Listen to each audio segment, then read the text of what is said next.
amount of major league experience under their belt, yet both of them are. All right, Fantasy Baseball Podcast 101. We're at the All-Star break. We're here to talk about surprises and disappointments. Opening question for my friend to my left. Which Sanchez is more disappointing, Gabby or Jonathan? I cannot wrap my head around this because I drafted both of them. They both have great amount of major league experience under their belt, yet both of them are in the tank. I'm going to go with Gabby being the bigger disappointment because we all know that Jonathan Sanchez is the wild man. I've never seen him not walk a million batters, ever.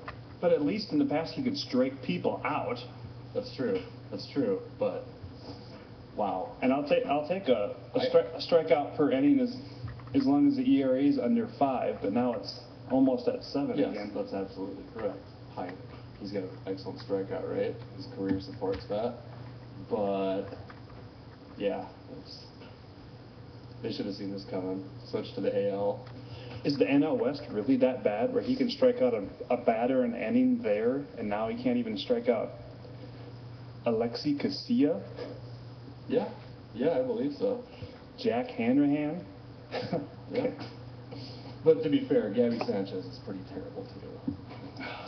He has one good half season to his credit, and I did not research that when I drafted him in the 5th round of my NL only league. Yeah, there you Ouch.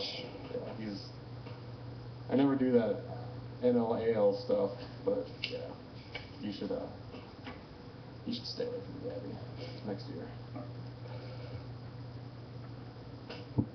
Let's go through a list of stars on the DL. If you drafted one of these guys, you felt that. Roy Halladay, Cliff Lee, Clay Buchholz. Well, we know that was inevitable anyway.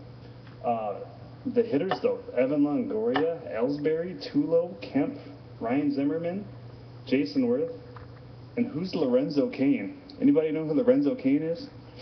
Only super nerds do. But no, that is a who's who list of people destroying fantasy teams this season. Particularly Evan Longoria. I think people who drafted him and people who kept him are probably not winning a fantasy league right now. But that's just my humble opinion. Who else we got there? Roy Halladay. Yeah, he's actually played though. I would disagree with you that he's been a huge injury bust because he's put up good numbers. He's only going to miss a month, 2 tops.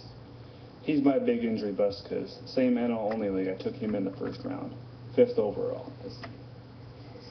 Most people took him in the 2nd of Nick seasons, So I'm feeling that pretty hard.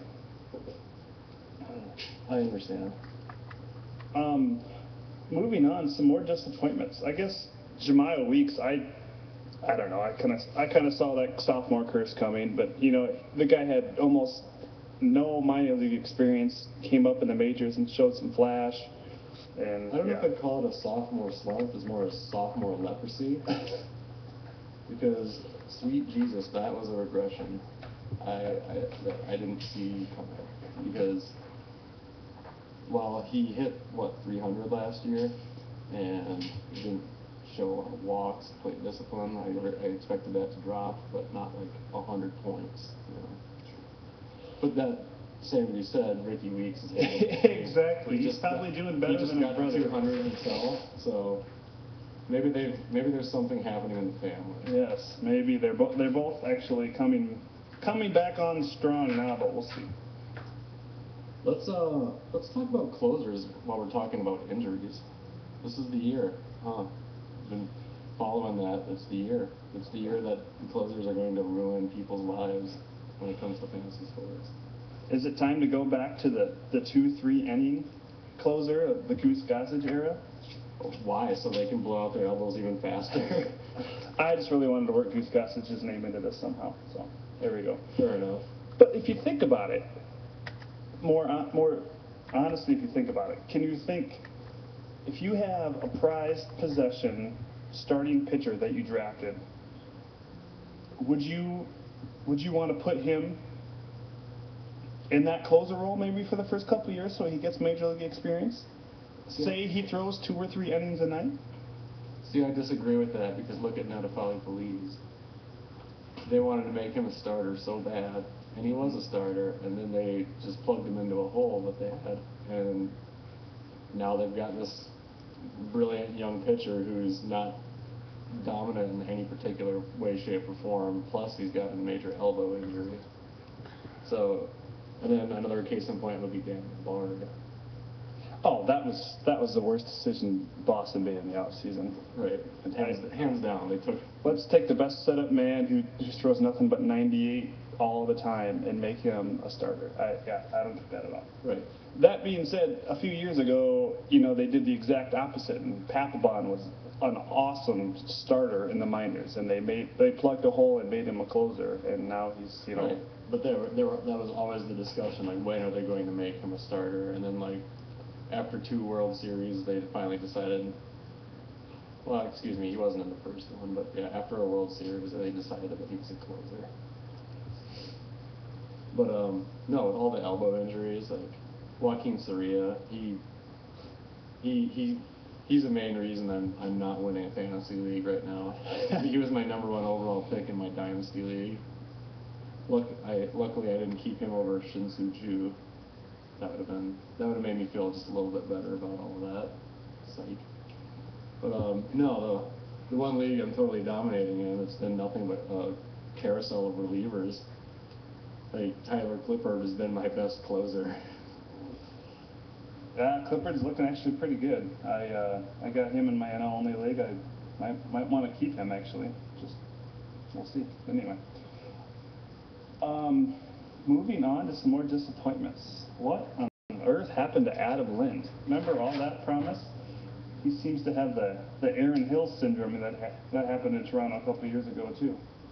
Yeah, I agree with you. The fact, though, is he's never displayed a lot of plate discipline, apparently, according to what I've read.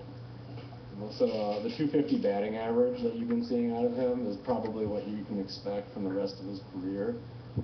But this little stint he just had in the minors is probably going to be like a nice wake-up call for him. And if you've been looking at his numbers, it seems to be doing the trick.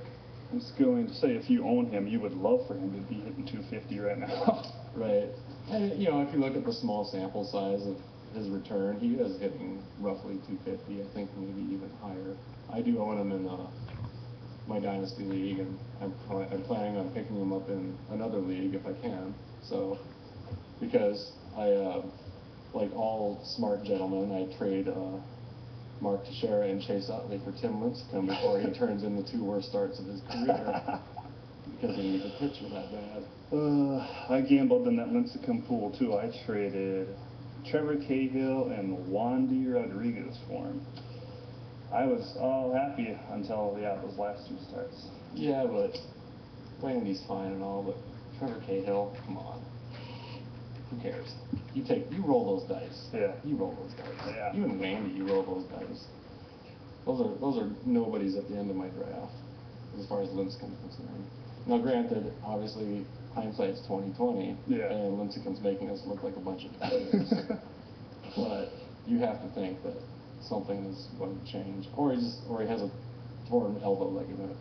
He's either hurt or it's going to happen, one or the other. Yeah, I'd be hard pressed to see the Giants put him in middle relief, but you never know. Whatever's going to get him back going. Yeah. I got a topic. Let's talk about catchers this year. Let's talk about fantasy catchers and who you thought would be the top 3 fantasy catchers this year, because they are not who I thought would be the top 3 fantasy catchers this year. I would think the top 3 maybe going in as somebody who drafted Brian McCann in the 3rd round of his NL only league. Probably not necessarily Brian McCann. I kind of saw Bauer bouncing back batting average-wise. I don't know what he smoked in Minnesota that year. He hit 30 home runs or 29 or whatever it was. Apparently you can smoke HGH now. I really saw Carlos Santana having a great campaign. I know, right? I drafted him. I spent a very high pick on him because my league counts walks, and he walks as much as anybody. And I was totally going to live with that batting average being in the toilet, but not everything being in the toilet. Yeah, that's true. I guess I kind of, I don't know if I could figure out a top three. I really. Well, let me tell you about who the top three are. Sure. There you go. Number one, Carlos Ruiz. Carlos Ruiz, that guy, like never embarrassed anybody, but never played 400 at bats. Mm-hmm. So he was just kind of always a off the radar, fringe option. But yeah, number one overall guy in the Yahoo game for catchers. Pretty incredible. Almost OPSing 1,000. Wow. Number two, Yadier Molina. Some people got him as the 12th overall catcher, like another fringe option at the end of the draft, but he wasn't drafted, so it wasn't like a crazy thing. And he had an acceptable last year, but this year he's already matched that. Yeah. Yeah, I was staying away from him this year in drafts just because he was not protecting Sir Albert Pujols anymore. So I thought he was going to be in the crapper all year long. But I just don't like catchers anymore, so I didn't feel like wasting my time. And I had a front-loaded draft because we traded picks, so I figured I could burn the round. But here's number three. Number three, guess. This one's a head scratcher. is it Miguel Montero? No. I think he's about 5 spots lower. It's a little fellow we like to call AJ Brzezinski. Oh, of course. How could you forget AJ? Yeah, he's already got 16 home runs. Yeah, and his career high, I looked that up the other day, is 18. Yeah. Yeah, he's helping some people in my AL only league, that's for sure. Or person. Then honorable mention to Salta Lamacchio. Yeah, he's actually hitting the ball out of the ballpark. I don't know what his batting average is like, but it's going down. It's going down every day. But yeah, he's all pop now on base. Is he in the Mike Napoli zone yet? Yeah, kinda. I think. Let's see what Napoli's doing. I think Napoli's about 220, 230, as expected. They're virtually identical numbers in terms of average stats. You know who was breaking a lot of hearts though, besides Carlos Santana? Alex Avila? Yeah, he's probably breaking a few hearts. I think Jesus Montero, he might be the big sleeper that everyone's still sleeping on. So I know when I had him in your league, I was less than impressed with his performance. Well, I am, in my fantasy dorkery, I have never put too much stock in younger players, especially a guy like that who has little to no major league experience. Yes, he had a little bit of success early on. I think he didn't come up for the Yankees last year and hit a few home runs. I just think you need a good 2 or 3 years under your belt before you start to flourish at the major league level, especially hitters. I think pitchers have a little bit of an easier road. Usually. Yeah. And I don't think Jesus Montero was going to be. I didn't think he was going to be as good as people thought Carlos Santana was going to be. Right. No, it's a tough call because they weren't gonna catch him a whole lot. And that sounds good on paper because he plays more and he's supposed to be a great hitter. But yeah, if you look at his splits, his situational stats, he's a terrible DH. He loves hitting when he's going to catch 9 innings. Just one of the mysteries of life, I guess. But maybe they're going to get away from that. Maybe they'll bring the fences in too at Safeco so people can hit some home runs. But should do that at Petco too. Right. Oh, and let's switch over to second.